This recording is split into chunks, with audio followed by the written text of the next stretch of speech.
بسم اللہ الرحمن الرحیم۔ نبی صلی اللہ علیہ وسلم کی ہجرت۔ جب نبی صلی اللہ علیہ وسلم کے قتل کی مجرمانہ قرارداد طے ہو چکی تو حضرت جبرائیل علیہ السلام اپنے رب تبارک و تعالیٰ کی وحی لے کر آپ صلی اللہ علیہ وسلم کی خدمت میں حاضر ہوئے اور آپ صلی اللہ علیہ وسلم کو قریش کی سازش سے آگاہ کرتے ہوئے بتلایا کہ اللہ تعالیٰ نے آپ صلی اللہ علیہ وسلم کو یہاں سے روانگی کی اجازت دے دی ہے، اور یہ کہتے ہوئے ہجرت کے وقت کا تعین بھی فرما دیا کہ آپ صلی اللہ علیہ وسلم یہ رات اپنے اس بستر پر نہ گزاریں جس پر اب تک گزارتے تھے۔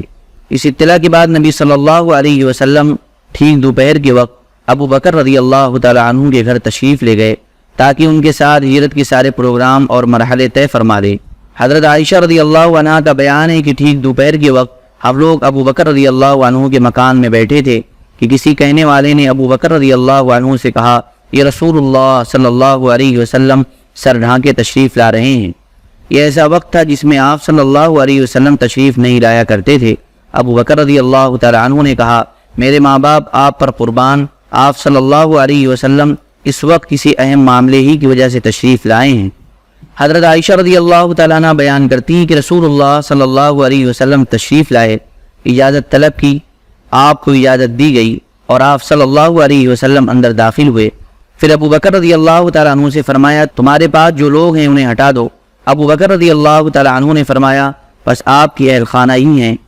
آپ صلی اللہ علیہ وسلم پر میرے باپ فدا ہوں، اے اللہ کے رسول۔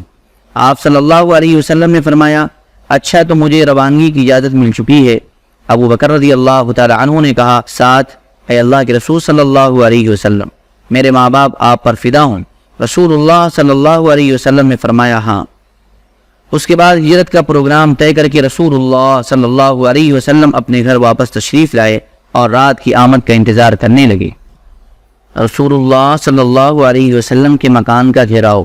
ادھر قریش کے اکابر مجرمین نے اپنا سارا دن مکے کی پارلیمان دار الندوہ کی پہلے پہر کی طے کردہ قرارداد کے نفاذ کی تیاری میں گزارا، اور اس مقصد کے لیے ان اکابر مجرمین میں سے 11 سردار منتخب کیے، جن کے نام یہ ہیں: نمبر 1 ابو جہل بن ہشام، نمبر 2 حکم بن عاص، نمبر 3 عقبہ بن ابی معیط، نمبر 4 نضر بن حارث، نمبر 5 امیہ بن خلف، نمبر 6 زمعہ بن اسود، نمبر 7 طعیمہ بن عدی، نمبر 8 ابو لہب، نمبر 9 ابی بن خلف، نمبر 10 نبی بن حجاج، نمبر 11 اور اس کا بھائی منبہ بن حجاج۔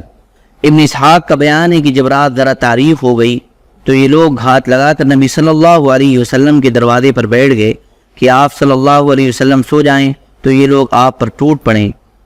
ان لوگوں کو پورا وثوق اور پختہ یقین تھا کہ ان کی یہ ناپاک سازش کامیاب ہو کر رہے گی، یہاں تک کہ ابو جہل نے بڑے متکبرانہ اور پرغرور انداز میں مذاق و استہزاء کرتے ہوئے اپنے گھیرا ڈالنے والے ساتھیوں سے کہا، محمد کہتا ہے کہ اگر تم لوگ اس کے دین میں داخل ہو کر اس کی پیروی کرو گے تو عرب و عجم کے بادشاہ بن جاؤ گے، پھر مرنے کے بعد اٹھائے جاؤ گے تو تمہارے لیے اردن کے باغات جیسی جنتیں ہوں گی، اور اگر تم نے ایسا نہ کیا تو ان کی طرف سے تمہارے اندر ذبح کے واقعات پیش آئیں گے، پھر تم مرنے کے بعد اٹھائے جاؤ گے اور تمہارے لیے آگ ہوگی جس میں جلائے جاؤ گے۔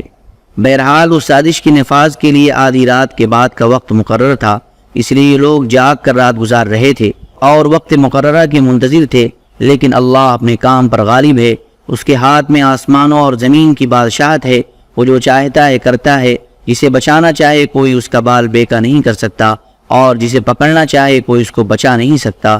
چنانچہ اللہ تعالیٰ نے اس موقع پر وہ کام کیا جسے ذیل کی آیت کریمہ میں رسول اللہ صلی اللہ علیہ وسلم کو مخاطب کرتے ہوئے بیان فرمایا، وَإِذْ يَمْكُرُ بِكَ الَّذِينَ كَفَرُوا لِيُثْبِتُوكَ أَوْ يَقْتُلُوكَ أَوْ يُخْرِجُوكَ وَيَمْكُرُونَ وَيَمْكُرُ اللَّهُ وَاللَّهُ خَيْرُ الْمَاكِرِينَ۔ وہ موقع یاد کرو جب کفار تمہارے خلاف سازش کر رہے تھے تاکہ تمہیں قید کر دیں یا قتل کر دیں یا نکال باہر کریں، اور وہ لوگ داؤ چل رہے تھے اور اللہ بھی داؤ چل رہا تھا، اور اللہ سب سے بہتر داؤ والا ہے۔ رسول اللہ صلی اللہ علیہ وسلم اپنا گھر چھوڑتے ہیں۔ بہرحال قریش اپنے پلان کی نفاذ کی انتہائی تیاری کے باوجود فاش ناکامی سے دوچار ہوئے۔ چنانچہ اس نازک ترین لمحے میں رسول اللہ صلی اللہ علیہ وسلم نے حضرت علی رضی اللہ عنہ سے فرمایا، تم میرے بستر پر لیٹ جاؤ اور میری یہ سبز حضرمی چادر اوڑھ کر سو رہو، تمہیں ان کے ہاتھوں کوئی غضن نہیں پہنچے گا۔ رسول اللہ صلی اللہ علیہ وسلم یہی چادر اوڑھ کر سویا کرتے تھے۔ اس کے بعد رسول اللہ صلی اللہ علیہ وسلم باہر تشریف لے آئے، مشرکین کی صفیں چیری اور ایک مٹھی سنگریزوں والی مٹی لے کر ان کے سروں پر ڈالی، لیکن اللہ نے ان کی نگاہیں پکڑ لی اور وہ آپ صلی اللہ علیہ وسلم کو دیکھ نہ سکے۔ اس وقت آپ صلی اللہ علیہ وسلم یہ آیت تلاوت فرما رہے تھے، وَجَعَلْنَا مِن بَيْنِ أَيْدِيهِمْ سَدًّا وَمِنْ خَلْفِهِمْ سَدًّا فَأَغْشَيْنَاهُمْ فَهُمْ لَا يُبْصِرُونَ۔ ہم نے ان کے آگے رکاوٹ کھڑی کر دی اور ان کے پیچھے رکاوٹ کھڑی کر دی، بس ہم نے انہیں ڈھانک لیا اور وہ دیکھ نہیں رہے ہیں۔ اس موقع پر کوئی بھی مشرک باقی نہ بچا جس کے سر پر آپ صلی اللہ علیہ وسلم نے مٹی نہ ڈالی ہو۔ اس کے بعد آپ صلی اللہ علیہ وسلم ابو بکر رضی اللہ تعالیٰ عنہ کے گھر تشریف لے گئے۔ پھر ان کے مکان کی ایک کھڑکی سے نکل کر دونوں حضرات نے رات ہی رات یمن کا رخ کیا اور چند میل پر واقع ثور نامی پہاڑ کے غار میں جا پہنچے۔ ادھر محاصرین وقت سفر کا انتظار کر رہے تھے، لیکن اس سے ذرا پہلے انہیں اپنی ناکامی اور نامرادی کا علم ہو گیا۔ ہوا یہ کہ ان کے پاس ایک غیر متعلق شخص آیا اور انہیں آپ صلی اللہ علیہ وسلم کے دروازے پر دیکھ کر پوچھا کہ آپ لوگ اس کا انتظار کر رہے ہیں؟ انہوں نے کہا محمد صلی اللہ علیہ وسلم کا۔ اس نے کہا آپ لوگ ناکام و نامراد ہوئے، خدا کی قسم محمد صلی اللہ علیہ وسلم تو آپ لوگوں کے پاس سے گزرے اور آپ کے سروں پر مٹی ڈالتے ہوئے اپنے کام کو گئے۔ انہوں نے کہا بخدا ہم نے تو انہیں نہیں دیکھا، اور اس کے بعد اپنے سروں سے مٹی جھاڑتے ہوئے اٹھ پڑے۔ لیکن پھر دروازے کی دراز سے جھانک کر دیکھا تو حضرت علی رضی اللہ عنہ نظر آئے۔ کہنے لگے خدا کی قسم یہ تو محمد صلی اللہ علیہ وسلم سوئے پڑے ہیں، ان کے اوپر ان کی چادر موجود ہے۔ چنانچہ یہ لوگ صبح تک وہیں ڈٹے رہے۔ ادھر صبح ہوئی اور حضرت علی رضی اللہ تعالیٰ عنہ بستر سے اٹھے تو مشرکین کے ہاتھوں کے طوطے اڑ گئے۔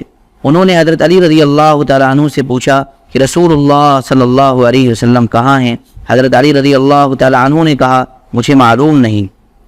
گھر سے غار تک رسول اللہ صلی اللہ علیہ وسلم 27 سفر 14 سن نبوت مطابق 12-13 ستمبر 622 عیسوی کی درمیانی رات اپنے مکان سے نکل کر جان و مال کے سلسلے میں اپنے سب سے قابل اعتماد ساتھی ابو بکر رضی اللہ تعالیٰ عنہ کے گھر تشریف لائے تھے، اور وہاں سے پچھواڑے کی کھڑکی سے نکل کر دونوں حضرات نے باہر کی راہ لی تھی تاکہ مکہ سے جلد از جلد یعنی طلوع فجر سے پہلے پہلے باہر نکل جائیں۔ چونکہ نبی صلی اللہ علیہ وسلم کو معلوم تھا کہ قریش پوری جانفشانی سے آپ صلی اللہ علیہ وسلم کی تلاش میں لگ جائیں گے، اور جس راستے پر پہلے ان کی نظر اٹھے گی وہ مدینے کا کاروانی راستہ ہوگا جو شمال کے رخ پر جاتا ہے۔ اس لیے آپ صلی اللہ علیہ وسلم نے وہ راستہ اختیار کیا جو اس کے بالکل الٹ تھا، یعنی یمن جانے والا راستہ جو مکہ کے جنوب میں واقع ہے۔ آپ صلی اللہ علیہ وسلم نے اس راستے پر کوئی 5 میل کا فاصلہ طے کیا اور اس پہاڑ کے دامن میں پہنچے جو ثور کے نام سے معروف ہے۔ یہ نہایت بلند، پرپیچ اور مشکل چڑھائی والا پہاڑ ہے۔ یہاں پتھر بھی بکثرت ہیں جن سے رسول اللہ صلی اللہ علیہ وسلم کے دونوں پاؤں زخمی ہو گئے، اور کہا جاتا ہے کہ آپ صلی اللہ علیہ وسلم نشان قدم چھپانے کے لیے پنجوں کے بل چل رہے تھے، اس لیے آپ صلی اللہ علیہ وسلم کے پاؤں زخمی ہو گئے۔ بہرحال وجہ جو بھی رہی ہو، حضرت ابو بکر رضی اللہ تعالیٰ عنہ نے پہاڑ کے دامن میں پہنچ کر آپ صلی اللہ علیہ وسلم کو اٹھا لیا اور دوڑتے ہوئے پہاڑ کی چوٹی پر ایک غار کے پاس پہنچے جو تاریخ میں غار ثور کے نام سے معروف ہے۔ غار کے پاس پہنچ کر ابو بکر رضی اللہ تعالیٰ عنہ نے کہا خدا کے لیے ابھی آپ اس میں داخل نہ ہوں، پہلے میں داخل ہو کر دیکھ لیتا ہوں، اگر اس میں کوئی چیز ہوئی تو آپ صلی اللہ علیہ وسلم کی بجائے مجھے اس سے سابقہ پیش آئے گا۔ چنانچہ ابو بکر رضی اللہ تعالیٰ عنہ اندر گئے اور غار کو صاف کیا۔ ایک جانب چند سوراخ تھے جنہیں اپنا تہبند پھاڑ کر بند کیا، لیکن 2 سوراخ باقی بچ رہے۔ حضرت ابو بکر رضی اللہ تعالیٰ عنہ نے ان دونوں پر اپنے پاؤں رکھ دیے، پھر رسول اللہ صلی اللہ علیہ وسلم سے عرض کی کہ اندر تشریف لائیں۔ آپ صلی اللہ علیہ وسلم اندر تشریف لے گئے اور حضرت ابو بکر رضی اللہ تعالیٰ عنہ کی آغوش میں سر رکھ کر سو گئے۔ ادھر ابو بکر رضی اللہ تعالیٰ عنہ کے پاؤں میں کسی چیز نے ڈس لیا، مگر اس ڈر سے ہلے بھی نہیں کہ رسول اللہ صلی اللہ علیہ وسلم جاگ نہ جائیں، لیکن ان کے آنسو رسول اللہ صلی اللہ علیہ وسلم کے چہرے پر ٹپک گئے اور آپ صلی اللہ علیہ وسلم کی آنکھ کھل گئی۔ آپ صلی اللہ علیہ وسلم نے فرمایا ابو بکر تمہیں کیا ہوا؟ عرض کی کہ میرے ماں باپ آپ پر قربان، مجھے کسی چیز نے ڈس لیا ہے، رسول اللہ صلی اللہ علیہ وسلم نے اس پر لعاب دہن لگا دیا اور تکلیف جاتی رہی۔ یہاں دونوں حضرات نے 3 راتیں یعنی جمعہ، سنیچر اور اتوار کی راتیں چھپ کر گزاریں۔ اس دوران ابو بکر رضی اللہ تعالیٰ عنہ کے صاحبزادے عبداللہ بھی یہی رات گزارتے تھے۔ حضرت عائشہ رضی اللہ تعالیٰ عنہ کا بیان ہے کہ وہ گہری سوجھ بوجھ کے مالک سخن فہم نوجوان تھے۔ سحر کی تاریکی میں ان دونوں حضرات کے پاس سے چلے جاتے اور مکہ میں قریش کے ساتھ یوں صبح کرتے گویا انہوں نے یہی رات گزاری ہے۔ پھر آپ دونوں کے خلاف سازش کی جو کوئی بات سنتے اسے اچھی طرح یاد کر لیتے اور تاریکی گہری ہو جاتی تو اس کی خبر لے کر غار میں پہنچ جاتے۔ ادھر حضرت ابو بکر رضی اللہ تعالیٰ عنہ کے غلام عامر بن فہیرہ بکریاں چراتے رہتے اور جب رات کا ایک حصہ گزر جاتا تو بکریاں لے کر ان کے پاس پہنچ جاتے۔ اس طرح دونوں حضرات رات کو آسودہ ہو کر دودھ پی لیتے، پھر صبح تڑکے ہی عامر بن فہیرہ بکریاں ہانک کر چل لیتے۔ تینوں رات انہوں نے یہی کیا۔ مزید یہ کہ عامر بن فہیرہ حضرت عبداللہ بن بکر رضی اللہ تعالیٰ عنہ کے مکہ جانے کے بعد انہی کے نشانات قدم پر بکریاں ہانکتے تھے تاکہ نشانات مٹ جائیں۔ قریش کی تگ و دو۔ ادھر قریش کا یہ حال تھا کہ جب منصوبے قتل کی رات گزر گئی اور صبح کو یقینی طور پر معلوم ہو گیا کہ رسول اللہ صلی اللہ علیہ وسلم ان کے ہاتھ سے نکل چکے ہیں تو ان پر گویا جنون طاری ہو گیا۔ انہوں نے سب سے پہلے اپنا غصہ حضرت علی رضی اللہ تعالیٰ عنہ پر اتارا، آپ کو گھسیٹ کر خانہ کعبہ تک لے گئے اور ایک گھڑی زیر حراست رکھا کہ ممکن ہے کہ ان دونوں کی خبر لگ جائے۔ لیکن جب حضرت علی رضی اللہ تعالیٰ عنہ سے کچھ حاصل نہ ہوا تو ابو بکر رضی اللہ تعالیٰ عنہ کے گھر آئے اور دروازہ کھٹکھٹایا۔ حضرت اسماء بنت ابی بکر رضی اللہ عنہا برآمد ہوئیں۔ ان سے پوچھا تمہارے ابا کہاں ہیں؟ انہوں نے کہا بخدا مجھے معلوم نہیں کہ میرے ابا کہاں ہیں۔ اس پر کمبخت خبیث ابو جہل نے ہاتھ اٹھا کر ان کے رخسار پر اس زور کا تھپڑ مارا کہ ان کے کان کی باری گر گئی۔ اس کے بعد قریش نے ایک ہنگامی اجلاس کر کے یہ طے کیا کہ ان دونوں کو گرفتار کرنے کے لیے تمام ممکنہ وسائل کام میں لائے جائیں۔ چنانچہ مکے سے نکلنے والے تمام راستوں پر خواہ وہ کسی بھی سمت جا رہا ہو نہایت کڑا مسلح پہرا بٹھا دیا گیا۔ اسی طرح یہ اعلان عام بھی کیا گیا کہ جو کوئی رسول اللہ صلی اللہ علیہ وسلم اور ابو بکر رضی اللہ تعالیٰ عنہ کو یا ان میں سے کسی ایک کو زندہ یا مردہ حاضر کرے گا اسے ہر ایک کے بدلے 100 اونٹوں کا گنا قدر انعام دیا جائے گا۔ اس اعلان کے نتیجے میں سوار اور پیادے اور نشانات قدم کے ماہر کھوجی نہایت سرگرمی سے تلاش میں لگ گئے اور پہاڑوں، وادیوں اور نشیب افراد میں ہر طرف بکھر گئے، لیکن نتیجہ اور حاصل کچھ نہ رہا۔ تلاش کرنے والے غار کے دہانے تک بھی پہنچ گئے لیکن اللہ اپنے کام پر غالب ہے۔ چنانچہ صحیح بخاری میں حضرت انس رضی اللہ عنہ سے مروی ہے کہ ابو بکر رضی اللہ تعالیٰ عنہ نے فرمایا میں نبی صلی اللہ علیہ وسلم کے ساتھ غار میں تھا، سر اٹھایا تو کیا دیکھتا ہوں کہ لوگوں کے پاؤں نظر آ رہے ہیں۔ میں نے کہا اے اللہ کے نبی اگر ان میں سے کوئی شخص محض اپنی نگاہ نیچی کر دے تو ہمیں دیکھ لے گا۔ آپ صلی اللہ علیہ وسلم نے فرمایا ابو بکر خاموش رہو، ہم 2 ہیں جن کا تیسرا اللہ ہے۔ ایک روایت کے الفاظ یہ ہیں ما ظنک یا ابا بکر باثنین اللہ ثالثہما، ابو بکر ایسے 2 آدمیوں کے بارے میں تمہارا کیا خیال ہے جن کا تیسرا اللہ ہے۔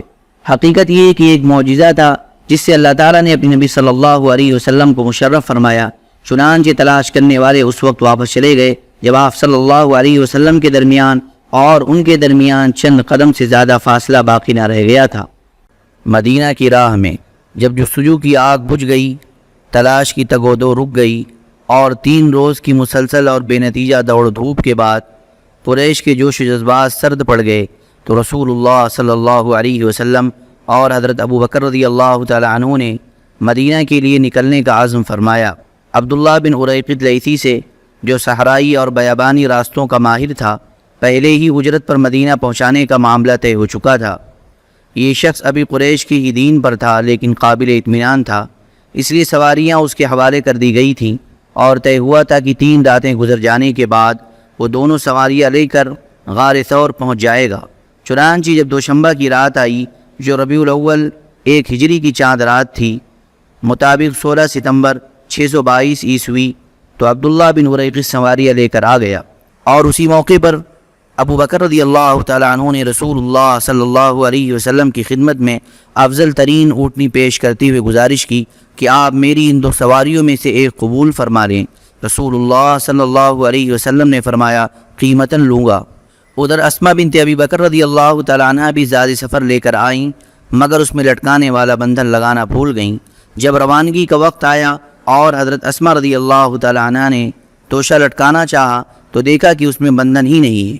انہوں نے اپنا پٹکا یعنی کمر بند کھولا اور 2 حصوں میں چاک کر کے ایک میں توشہ لٹکا دیا اور دوسرا کمر میں باندھ لیا۔ اسی وجہ سے ان کا لقب ذات النطاقین پڑ گیا۔ اس کے بعد رسول اللہ صلی اللہ علیہ وسلم اور ابو بکر رضی اللہ تعالیٰ عنہ نے کوچ فرمایا۔ عامر بن فہیرہ رضی اللہ عنہ بھی ساتھ تھے۔ رہنما عبداللہ بن اریقط نے ساحل کا راستہ اختیار کیا۔ غار سے روانہ ہو کر اس نے سب سے پہلے یمن کے رخ پر چلایا اور جنوب کی سمت خوب دور تک لے گیا، پھر پچھم کی طرف مڑا اور ساحل سمندر کا رخ کیا، پھر ایک ایسے راستے پر پہنچ کر جس سے عام لوگ واقف نہ تھے شمال کی طرف مڑ گیا۔ یہ راستہ ساحل بحر احمر کے قریب ہی تھا اور اس پر شاد و نادر ہی کوئی چلتا تھا۔ رسول اللہ صلی اللہ علیہ وسلم اس راستے میں جن مقامات سے گزرے ابن اسحاق نے ان کا تذکرہ کیا ہے۔ وہ کہتے ہیں کہ جب رہنما آپ دونوں کو ساتھ لے کر نکلا تو زرین مکہ سے لے چلا، پھر ساحل کے ساتھ ساتھ چلتا ہوا زرین عصفان سے راستہ کاٹا، پھر زرین امد سے گزرتا ہوا آگے بڑھا اور قدید پار کرنے کے بعد پھر راستہ کاٹا اور وہیں سے آگے بڑھتا ہوا قرار سے گزرا، پھر سنیت المرہ سے، پھر لقف سے، پھر بیابان لقف سے گزرا، پھر مجاح کے بیابان میں پہنچا اور وہاں سے ہو کر پھر مجاح کے موڑ سے گزرا، پھر ذوالغزوین کے موڑ کے نشیم میں چلا، پھر ذی کشر کی وادی میں داخل ہوا، پھر جد اشد کا رخ کیا، پھر اجرد پہنچا اور اس کے بعد بیابان تعین کی اطراف کی وادی ذو سلم سے گزرا، وہاں سے عبادید اور اس کے بعد فاجہ کا رخ کیا، پھر عرج میں اترا، پھر رقوبہ کے دائیں ہاتھ ثنیۃ العائر میں چلا، یہاں تک کہ وادی رحیم میں اترا اور اس کے بعد قبا پہنچ گیا۔ آئیے اب راستے کی چند واقعات بھی سنتے چلیں۔ نمبر 1، صحیح بخاری میں حضرت ابو بکر صدیق رضی اللہ عنہ سے مروی ہے کہ انہوں نے فرمایا، ہم لوگ غار سے نکل کر رات بھر اور دن میں دوپہر تک چلتے رہے۔ جب ٹھیک دوپہر کا وقت ہو گیا، راستہ خالی ہو گیا اور کوئی گزرنے والا نہ رہا تو ہمیں ایک لمبی چٹان دکھائی دی جس کے سائے پر دھوپ نہیں آئی تھی۔ ہم وہیں اتر پڑے۔ میں نے اپنے ہاتھ سے نبی صلی اللہ علیہ وسلم کے سونے کے لیے ایک جگہ برابر کی اور اس پر ایک پوستین بچھا کر گزارش کی کہ اے اللہ کے رسول صلی اللہ علیہ وسلم، آپ سو جائیں اور میں آپ کی گرد و پیش کی دیکھ بھال کیے لیتا ہوں۔ آپ صلی اللہ علیہ وسلم سو گئے اور میں آپ کی گرد و پیش کی دیکھ بھال کے لیے نکلا۔ اچانک کیا دیکھتا ہوں کہ ایک چرواہا اپنی بکریاں لیے چٹان کی جانب چلا آ رہا ہے۔ وہ بھی اس چٹان سے وہی چاہتا تھا جو ہم نے چاہا تھا۔ میں نے اس سے کہا، اے جوان، تم کس کے آدمی ہو؟ اس نے مکہ یا مدینے کے کسی آدمی کا ذکر کیا۔ میں نے کہا، تمہاری بکریوں میں کچھ دودھ ہے؟ اس نے کہا ہاں۔ میں نے کہا، دو سکتا ہوں؟ اس نے کہا ہاں، اور ایک بکری پکڑی۔ میں نے کہا، ذرا تھن کو مٹی، بال اور تنکے وغیرہ سے صاف کر لو۔ پھر اس نے ایک کعب میں تھوڑا سا دودھ دھوا اور میرے پاس ایک چرمی لوٹا تھا جو میں نے رسول اللہ صلی اللہ علیہ وسلم کے پینے اور وضو کرنے کے لیے رکھ لیا تھا۔ میں نبی صلی اللہ علیہ وسلم کے پاس آیا لیکن گوارا نہ ہوا کہ آپ کو بیدار کروں۔ چنانچہ جب آپ صلی اللہ علیہ وسلم بیدار ہوئے تو میں آپ کے پاس آیا اور دودھ پر پانی اڈیلا یہاں تک کہ اس کا نچلا حصہ ٹھنڈا ہو گیا۔ اس کے بعد میں نے کہا، اے اللہ کے رسول صلی اللہ علیہ وسلم، پی لیجئے۔ آپ نے پیا یہاں تک کہ میں خوش ہو گیا۔ پھر آپ نے فرمایا کہ کیا ابھی کوچ کا وقت نہیں ہوا؟ میں نے کہا، کیوں نہیں۔ اس کے بعد ہم لوگ چل پڑے۔ نمبر 2، اس سفر میں ابو بکر رضی اللہ تعالیٰ عنہ کا طریقہ یہ تھا کہ وہ نبی صلی اللہ علیہ وسلم کے ردیف رہا کرتے تھے، یعنی سواری پر حضور صلی اللہ علیہ وسلم کے پیچھے بیٹھا کرتے تھے۔ چونکہ ان پر بڑھاپے کے آثار نمایاں تھے اس لیے لوگوں کی توجہ انہی کی طرف جاتی تھی۔ نبی صلی اللہ علیہ وسلم پر ابھی جوانی کے آثار غالب تھے، اس لیے آپ کی طرف توجہ کم جاتی تھی۔ اس کا نتیجہ یہ تھا کہ کسی آدمی سے سابقہ پڑتا تو ابو بکر رضی اللہ تعالیٰ عنہ سے پوچھتا کہ یہ آپ کے آگے کون سا آدمی ہے؟ حضرت ابو بکر رضی اللہ تعالیٰ عنہ اس کا بڑا لطیف جواب دیتے، فرماتے، یہ آدمی مجھے راستہ بتاتا ہے۔ اس سے سمجھنے والا سمجھتا کہ وہ یہی راستہ مراد لے رہے ہیں، حالانکہ وہ خیر کا راستہ مراد لیتے تھے۔ نمبر 3، اسی سفر میں آپ صلی اللہ علیہ وسلم کا گزر ام معبد خزاعیہ کے خیمے سے ہوا۔ وہ ایک نمایاں اور توانا خاتون تھیں، ہاتھوں میں گھٹنے ڈالے خیمے کی سین میں بیٹھی رہتی اور آنے جانے والوں کو کھلاتی پلاتی رہتی۔ آپ صلی اللہ علیہ وسلم نے ان سے پوچھا کہ پاس میں کچھ ہے؟ بولیں، بخدا ہمارے پاس کچھ ہوتا تو آپ لوگوں کی میزبانی میں تنگی نہ کرتی، بکریاں بھی دور دراز ہیں، یہ قحط کا زمانہ تھا۔ رسول اللہ صلی اللہ علیہ وسلم نے دیکھا کہ خیمے کے ایک گوشے میں ایک بکری ہے۔ فرمایا، ام معبد، یہ کیسی بکری ہے؟ بولی، اسے کمزوری نے ریوڑ سے پیچھے چھوڑ رکھا ہے آپ صلی اللہ علیہ وسلم نے دریافت کیا کہ اس میں کچھ دودھ ہے؟ بولی وہ اس سے کہیں زیادہ کمزور ہے۔ آپ صلی اللہ علیہ وسلم نے فرمایا اجازت ہے کہ اسے دو لوں؟ بولی ہاں، میرے ماں باپ تم پر قربان، اگر تمہیں اس میں دودھ دکھائی دے رہا ہے تو ضرور دودھ ہو۔ اس گفتگو کے بعد رسول اللہ صلی اللہ علیہ وسلم نے اس بکری کے تھن پر ہاتھ پھیرا، اللہ کا نام لیا اور دعا کی۔ بکری نے پاؤں پھیلا دیے، تھن میں بھرپور دودھ اتر آیا۔ آپ صلی اللہ علیہ وسلم نے معبد کا ایک بڑا سا برتن لیا جو ایک جماعت کو آسودہ کر سکتا تھا، اور اس میں اتنا دودھ دھوا کہ جھاگ اوپر آ گیا۔ پھر معبد کو بلایا، وہ پی کر شکم سیر ہو گئیں، تو اپنے ساتھیوں کو بلایا، وہ بھی شکم سیر ہو گئے تو خود پیا۔ پھر اسی برتن میں دوبارہ اتنا دودھ دھوا کہ برتن بھر گیا، اور اسے معبد کے پاس چھوڑ کر آگے چل پڑے۔ تھوڑی ہی دیر گزری تھی کہ ان کے شوہر ابو معبد اپنی کمزور بکریوں کو، جو دبلے پن کی وجہ سے مریل چال چل رہی تھیں، ہانکتے ہوئے آ پہنچے۔ دودھ دیکھا تو حیرت میں پڑ گئے، پوچھا یہ تمہارے پاس کہاں سے آیا؟ جبکہ بکریاں دور دراز تھیں اور گھر میں دودھ دینے والی بکری نہ تھی۔ بولیں بخدا کوئی بات نہیں سوائے اس کے کہ ہمارے پاس سے ایک بابرکت آدمی گزرا جس کی ایسی اور ایسی بات تھی اور یہ حال تھا۔ ابو معبد نے کہا یہ تو وہی صاحب قریش معلوم ہوتا ہے جسے قریش تلاش کر رہے ہیں، اچھا ذرا اس کی کیفیت تو بیان کرو۔ اس پر معبد نے نہایت دلکش انداز سے آپ صلی اللہ علیہ وسلم کے اوصاف و کمالات کا ایسا نقشہ کھینچا گویا کہ سننے والا آپ کو اپنے سامنے دیکھ رہا ہے۔ کتاب کے اخیر میں یہ اوصاف درج کیے جائیں گے۔ یہ اوصاف سن کر ابو معبد نے کہا واللہ یہ تو وہی صاحب قریش ہے جس کے بارے میں لوگوں نے قسم قسم کی باتیں بیان کی ہیں۔ میرا ارادہ ہے کہ آپ صلی اللہ علیہ وسلم کی رفاقت اختیار کروں، اور کوئی راستہ ملا تو ایسا ضرور کروں گا۔ ادھر مکے میں ایک آواز ابھری جسے لوگ سن رہے تھے مگر اس کا بولنے والا دکھائی نہیں پڑ رہا تھا۔ آواز یہ تھی جزا اللہ رب العرش خیر جزائه رفیقین حل خیمتی معبدی وما نزل بالبر وارتحل به وافلح من امسى رفیق محمدی فيا لقصي ما زوى الله عنكم به من فعال لم يجازى وسوددي ليهن بنو كعب مكان فتاتهم ومقعدها للمؤمنين بمرصدي سلوا أختكم عن شاتها وإنائها فإنكم أن تسألوا الشاة تشهدي۔ اللہ رب العرش ان دونوں رفیقوں کو بہترین جزا دے جو معبد کے خیمے میں نازل ہوئے۔ وہ دونوں خیر کے ساتھ اترے اور خیر کے ساتھ روانہ ہوئے، اور جو محمد صلی اللہ علیہ وسلم کا رفیق ہوا وہ کامیاب ہوا۔ ہائے قصے، اللہ نے اس کے ساتھ کتنے بے نظیر کارنامے اور سرداریاں تم سے سمیٹ لیں۔ بنو کعب کو ان کی خاتون کی قیام گاہ اور مومنین کی نگہداشت کا پڑاؤ مبارک ہو۔ تم اپنی خاتون سے اس کی بکری اور برتن کے متعلق پوچھو، تم اگر خود بکری سے پوچھو گے تو وہ بھی شہادت دے گی۔ حضرت اسماء رضی اللہ عنہا کہتی ہیں کہ ہمیں معلوم نہ تھا کہ رسول اللہ صلی اللہ علیہ وسلم نے کدھر کا رخ فرمایا ہے کہ ایک جن زیری مکہ سے اشعار پڑھتا ہوا آیا۔ لوگ اس کے پیچھے پیچھے چل رہے تھے، اس کی آواز سن رہے تھے لیکن خود اسے نہیں دیکھ رہے تھے، یہاں تک کہ وہ بالائی مکہ سے نکل گیا۔ وہ کہتی ہیں کہ جب ہم نے اس کی بات سنی تو ہمیں معلوم ہوا کہ رسول اللہ صلی اللہ علیہ وسلم نے کدھر کا رخ فرمایا ہے، یعنی آپ صلی اللہ علیہ وسلم کا رخ مدینہ کی جانب ہے۔ نمبر 4، راستے میں سراقہ بن مالک نے تعاقب کیا اور اس واقعے کو خود سراقہ نے بیان کیا۔ وہ کہتے ہیں کہ میں اپنی قوم بنی مدلج کی ایک مجلس میں بیٹھا تھا کہ اتنے میں ایک آدمی آ کر ہمارے پاس کھڑا ہوا اور ہم بیٹھے تھے۔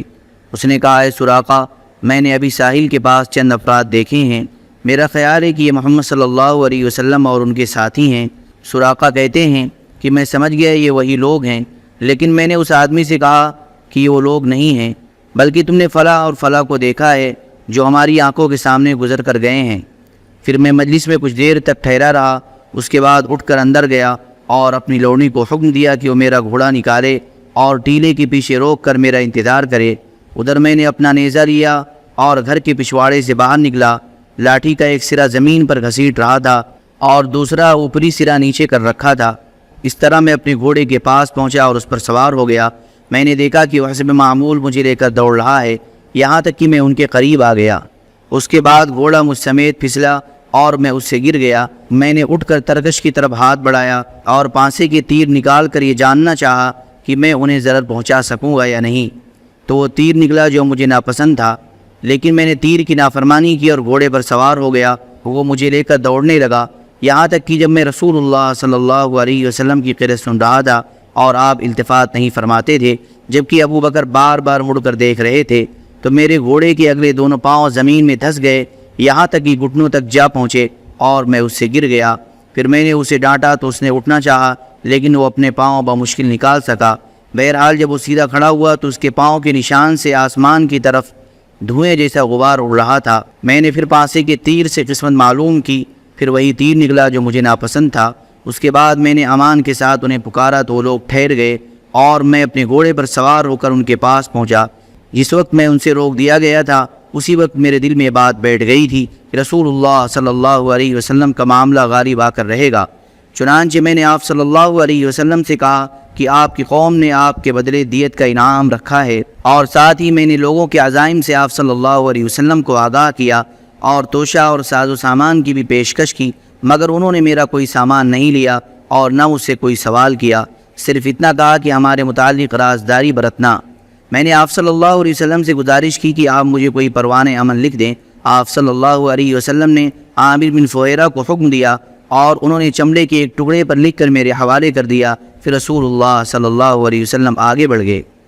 اس واقعے سے متعلق خود ابو بکر رضی اللہ تعالیٰ عنہ کی بھی ایک روایت ہے۔ ان کا بیان ہے کہ ہم لوگ روانہ ہوئے تو قوم ہماری تلاش میں تھی، مگر سراقہ بن مالک بن جاشم کے سوا جو اپنے گھوڑے پر آیا تھا اور کوئی ہمیں نہ پا سکا۔ میں نے کہا، اے اللہ کے رسول صلی اللہ علیہ وسلم، یہ پیچھا کرنے والا ہمیں آ لینا چاہتا ہے۔ آپ صلی اللہ علیہ وسلم نے فرمایا، لا تحزن ان اللہ معنا، غم نہ کرو، اللہ ہمارے ساتھ ہے۔ بہرحال سراقہ واپس ہوا تو دیکھا کہ لوگ تلاش میں سرگرداں ہیں۔ کہنے لگا، ادھر کی کھوج خبر لے چکا ہوں، یہاں تمہارا جو کام تھا وہ کیا جا چکا ہے۔ اس طرح لوگوں کو واپس لے گیا، یعنی دن کے شروع میں تو چڑھا آ رہا تھا اور آخر میں پاسبان بن گیا۔ نمبر 5، راستے میں نبی کریم صلی اللہ علیہ وسلم کو بریدہ اسلمی ملے۔ یہ اپنی قوم کے سردار تھے، اور قریش نے جس زبردست انعام کا اعلان کر رکھا تھا، اسی کی لالچ میں نبی صلی اللہ علیہ وسلم اور ابو بکر رضی اللہ تعالیٰ عنہ کی تلاش میں نکلے تھے۔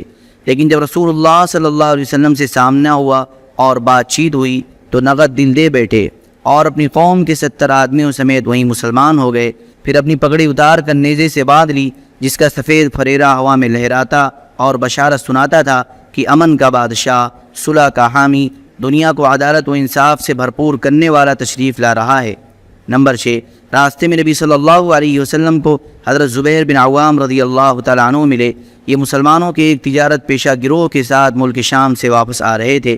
حضرت زبیر رضی اللہ تعالیٰ عنہ نے رسول اللہ صلی اللہ علیہ وسلم اور ابو بکر رضی اللہ تعالیٰ عنہ کو سفید پارچہ جات پیش کیے۔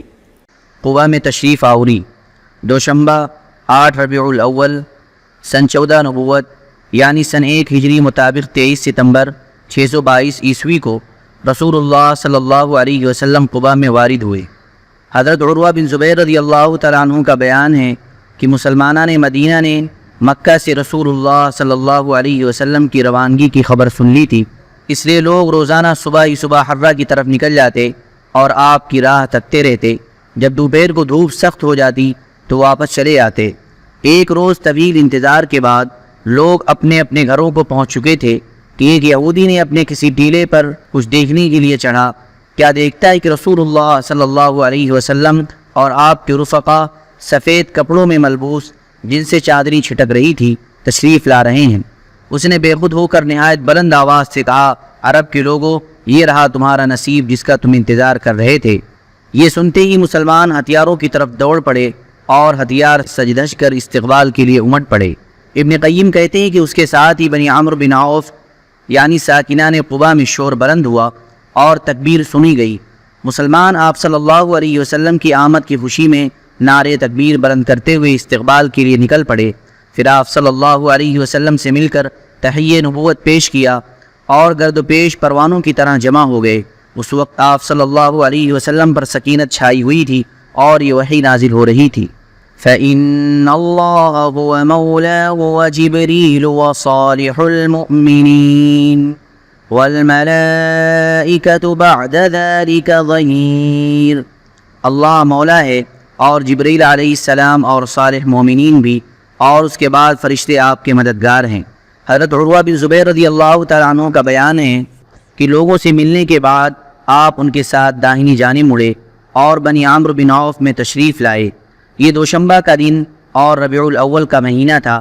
ابو بکر رضی اللہ تعالیٰ عنہ آنے والوں کے استقبال کے لیے کھڑے تھے اور رسول اللہ صلی اللہ علیہ وسلم چپ چاپ بیٹھے تھے۔ انصار کے جو لوگ آتے جنہوں نے رسول اللہ صلی اللہ علیہ وسلم کو دیکھا نہ تھا، وہ سیدھے ابو بکر رضی اللہ تعالیٰ عنہ کو سلام کرتے، یہاں تک کہ رسول اللہ صلی اللہ علیہ وسلم پر دھوپ آ گئی اور ابو بکر رضی اللہ تعالیٰ عنہ نے چادر تان کر آپ صلی اللہ علیہ وسلم پر سایہ کیا۔ تب لوگوں نے پہچانا کہ یہ رسول اللہ صلی اللہ علیہ وسلم ہیں۔ آپ صلی اللہ علیہ وسلم کے استقبال اور دیدار کے لیے سارا مدینہ امٹ پڑا تھا۔ یہ ایک تاریخی دن تھا جس کی نظیر سرزمین مدینہ نے کبھی نہ دیکھی تھی۔ آج یہود نے بھی حبقوق نبی کی اس بشارت کا مطلب دیکھ لیا تھا کہ اللہ جنوب سے اور وہ جو قدوس ہے کوہ فاران سے آیا۔ رسول اللہ صلی اللہ علیہ وسلم نے قباء میں کلثوم بن ادم رضی اللہ تعالیٰ عنہ اور کہا جاتا ہے کہ سعد بن خثیمہ رضی اللہ تعالیٰ عنہ کے مکان میں قیام فرمایا۔ پہلا قول زیادہ قوی ہے۔ ادھر حضرت علی بن ابی طالب رضی اللہ تعالیٰ عنہ نے مکہ میں 3 روز ٹھہر کر اور لوگوں کی جو امانتیں رسول اللہ صلی اللہ علیہ وسلم کے پاس تھی انہیں ادا کر کے پیدل ہی مدینے کا رخ کیا اور قباء میں رسول اللہ صلی اللہ علیہ وسلم سے آ ملے اور کلثوم بن ادم کے یہاں قیام فرمایا۔ رسول اللہ صلی اللہ علیہ وسلم نے قباء میں کل 4 دن یعنی دوشنبہ، منگل، بدھ، جمعرات یا 10 سے زیادہ دن یا پہنچ اور روانگی کے علاوہ 24 دن قیام فرمایا اور اسی دوران مسجد قباء کی بنیاد رکھی اور اس میں نماز بھی پڑھی۔ یہ آپ صلی اللہ علیہ وسلم کی نبوت کے بعد پہلی مسجد ہے جس کی بنیاد تقویٰ پر رکھی گئی۔ 5ویں دن یا 12ویں دن یا 26ویں دن جمعہ کو آپ صلی اللہ علیہ وسلم حکم الہی کے مطابق سوار ہوئے۔ ابو بکر رضی اللہ تعالیٰ عنہ آپ کے ردیف تھے۔ آپ صلی اللہ علیہ وسلم نے بنو نجار کو جو آپ صلی اللہ علیہ وسلم کے ماموں کا قبیلہ تھا اطلاع بھیج دی تھی، چنانچہ وہ تلوار حمائل کیے حاضر تھے۔ آپ نے ان کی معیت میں مدینہ کا رخ کیا۔ بنو سالم بن عوف کی آبادی میں پہنچے تو جمعہ کا وقت آ گیا۔